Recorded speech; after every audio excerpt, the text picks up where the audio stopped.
Hallo meine Lieben und herzlich willkommen zurück auf meinem Kanal. Schön, dass ihr wieder eingeschaltet habt.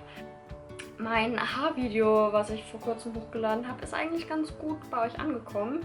Und ja, da ist natürlich auch ans Licht gekommen, dass leider Gottes die Haare nicht die einzige große Frage ist, die ihr an mich habt. Ja, auf jeden Fall, ja, es war ziemlich viel Resonanz gekommen. Danke dafür. Und ich habe mich dann entschieden, einfach mal die Fragen, die am häufigsten gestellt worden sind, zusammenzupacken. Und die werde ich jetzt einfach mal mit euch durchgehen. Und ja, dann erfahrt ihr noch ein bisschen mehr über mich, wenn ihr Bock habt. Aber scheinbar habt ihr Bock. Also dann, bleibt dran. So, dann gucken wir uns das Ganze mal an. Was ist das für ein Akzent? Also geboren bin ich in Köln, aber aufgewachsen bin ich in Franken. Ja, dadurch, dass ich da halt aufgewachsen bin, zur Schule gegangen bin, habe ich halt leider immer noch diesen fränkischen Einschlag. Also ich komme halt aus der Gegend um Bayreuth und Bamberg und Nürnberg so. Und ja, ich glaube, der Dialekt, der wird auch niemals weggehen, schon allein, weil wir das R halt rollen. Und ich versuche auch nicht krampfhaft Hochdeutsch zu sprechen, weil das klingt auch einfach zu gekünstelt. Also ich versuche schon so zu reden, dass man mich halt versteht, aber ich würde jetzt halt niemals komplett versuchen, Hochdeutsch zu sprechen. Weil, ja, das klingt halt scheiße. Ich komme aus Franken. Grüß Gott.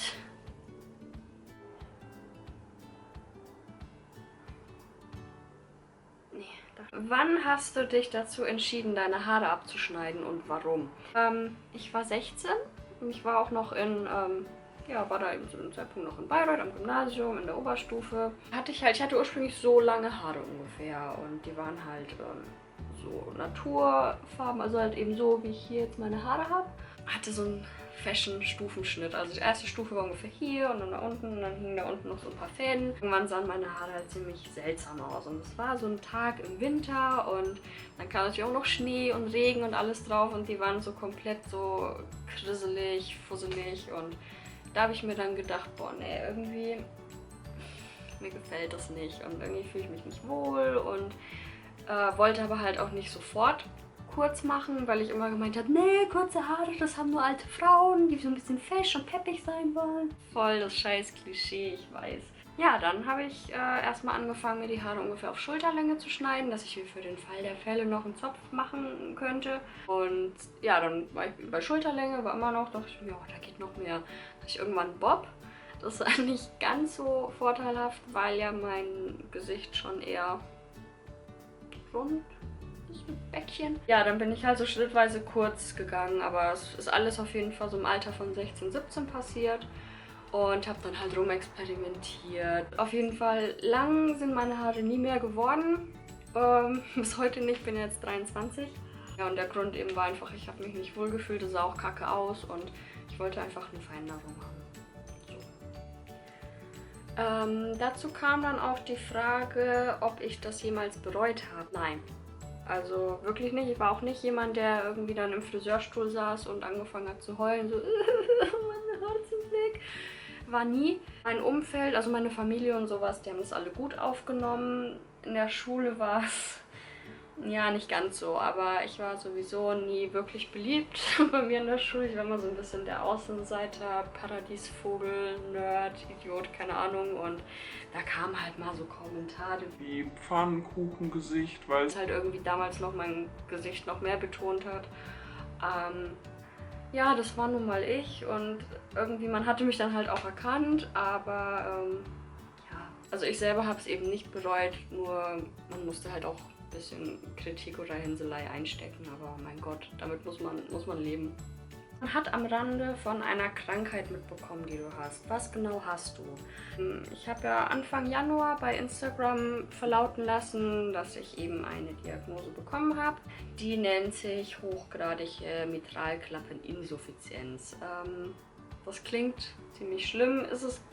Ja, es gibt immer schlimmere Sachen, glaube ich. Also man Klar, man darf auch mal jammern, man darf auch mal weinen, aber ich weiß gar nicht, wo ich anfangen soll. Die Diagnose Mitralklappeninsuffizienz ist nichts anderes als eine Herzklappenundichte und die wird halt eingeteilt in eine leichte, in eine mittelschwere und in eine schwere. Bei mir damals, als ich so um die 5 bis 6 Jahre alt war, ist schon mal so ein Herzgeräusch oder so ein Pfeifen festgestellt worden und das Ganze nannte sich Mitralklappenprolaps. Sprich einfach, dass das Mitralklappensegel nicht ganz so fest war.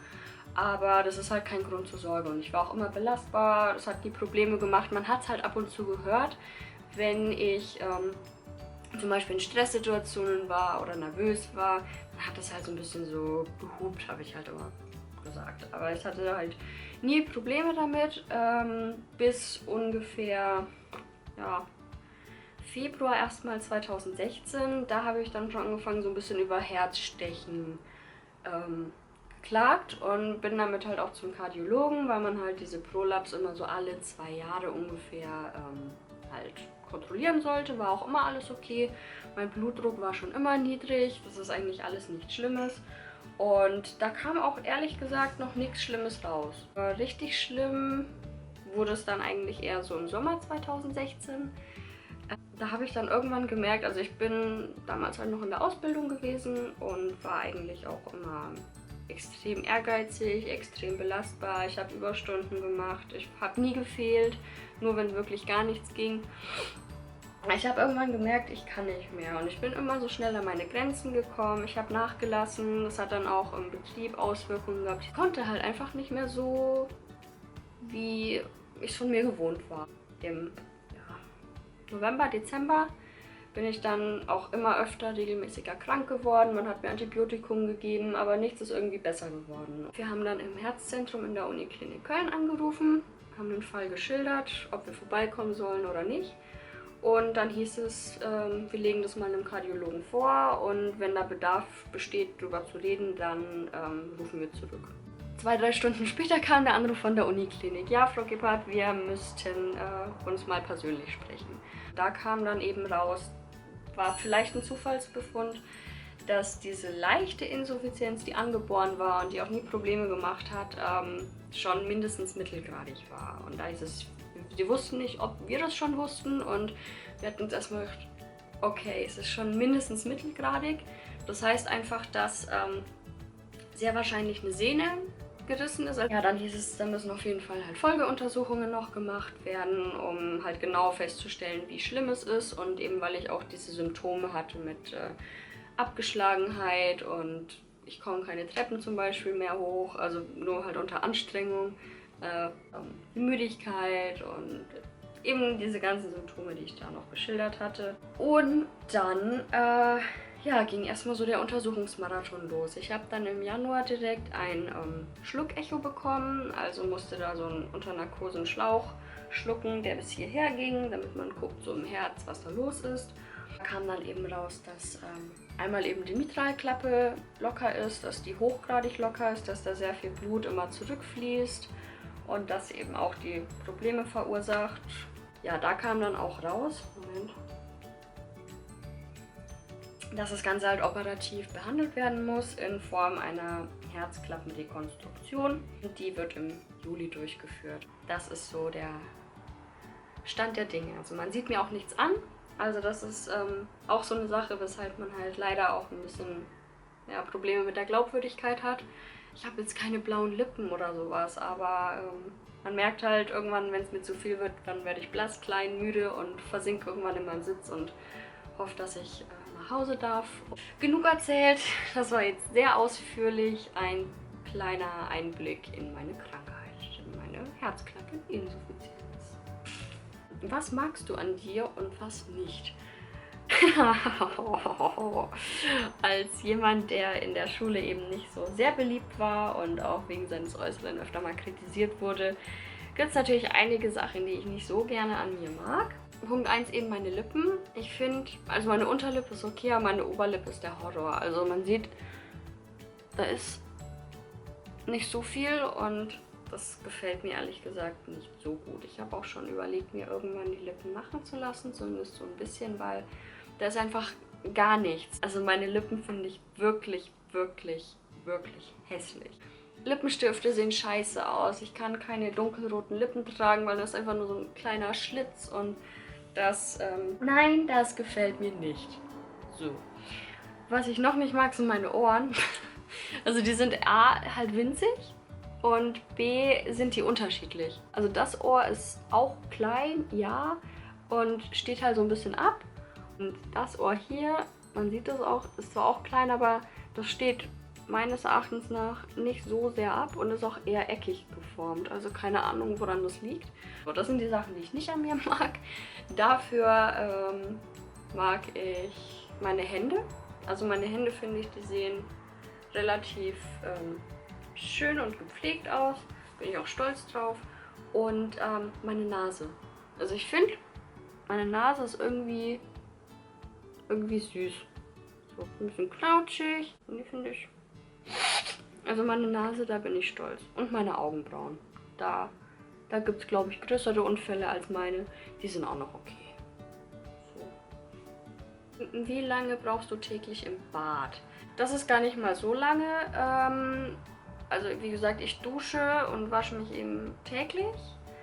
Und ich brauche alles in allem, also mit Schminken, mit Föhnen, mit Duschen, Stylen, Eincremen, ungefähr eine Dreiviertelstunde. Ich glaube, es gibt Leute, die länger im Bad brauchen. Also ich hoffe. Ja, noch ein bisschen auf die Haare bezogen. Wie und womit stylst du deine Haare? Ja, ich style die einmal mit einem ganz normalen Föhn und einer rotierenden Warmluftbürste. Dazu kann ich auch gerne mal ein Tutorial oder sowas machen. Jedenfalls habe ich halt, normalerweise ich könnte auch einen Föhn und eine Rundbürste nehmen, aber dafür bin ich zu faul und dafür bin ich zu ungeschickt und es ist einfach viel, viel cooler, wenn die Haare trocken geföhnt sind und ich nehme mir die da hinten, hau die Warmluftbürste rein, drücke auf Rotieren, bleib da so stehen, warte ein paar Sekunden und dann hat man halt so ein bisschen mehr Schwung im Hinterkopf und das ist halt, glaube ich, bei mir schon wichtig, weil ich habe eigentlich hier so eine richtig schöne Flachbirne. Ja, das brauche ich und an manchen Tagen, wenn ich hier so eine richtig ekelhafte Welle habe, dann nehme ich noch ein Glätteisen. Und produktemäßig benutze ich für den Hinterkopf eigentlich fast nur dieses Haarvolumenpuder, damit der einfach noch ein bisschen besser steht. Und für den Rest Haarspray. Also es ist komplett pups egal, was für ein Haarspray. Ich nehme mal irgendwas von DM, was gerade im Angebot ist.